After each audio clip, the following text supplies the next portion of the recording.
পুদিনা পাতা। তো এই পুদিনা গাছ বা পুদিনা পাতা কি কাজে ব্যবহার হয়? তো হ্যালো বন্ধুরা, তো এটা হলো আমার ব্লগ নম্বর 14 বা 14। তো আমি 100 দিন ভিডিও বানানোর চ্যালেঞ্জ নিয়েছি।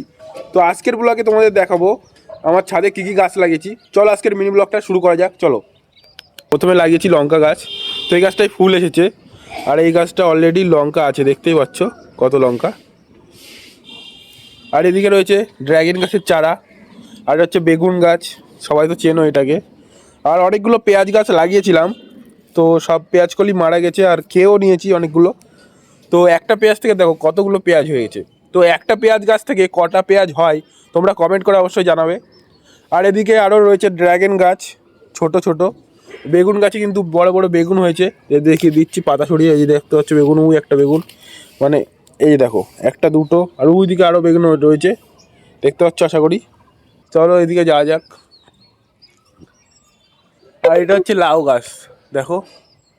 তো লাউ গাছটা একটু সমস্যা হয়েছে, দেখো এই লাউটা হয়েছিল, তো লাউটা নষ্ট হয়ে গেছে বলে পোকা, দেখো কেরম বেঁকা বেঁকা লাউ হয়েছে, দেখতে পাচ্ছ কত বেঁকা বেঁকা লাউ। এটাতে মানে সমস্যা ছিল বলে লাউটা ফেলে দেওয়া হয়েছে। আর এটা হচ্ছে পুদিনা গাছ, ঠিক আছে, যে পুদিনা পাতাটা খায় না জুসের মধ্যে, সবাই শরবতে ব্যবহার করে, সেই পুদিনা পাতা দেখো। জানি আমার ভিডিওতে বেশি একটা ভিউজ আসবে না, তবুও আমি হার মানবো না। ভিউজ দিয়ে কী হবে, তোমাদের জন্য প্রতিদিন একটা করে ভিডিও আমি বানাবো। তো ভিডিওটা যদি তোমার কাছে পৌঁছে যায় তাহলে একটা লাইক করে দিও, আর চ্যানেলটাকে সাবস্ক্রাইব করে দিও। দেখা হচ্ছে পরবর্তী ভিডিওতে। টাটা।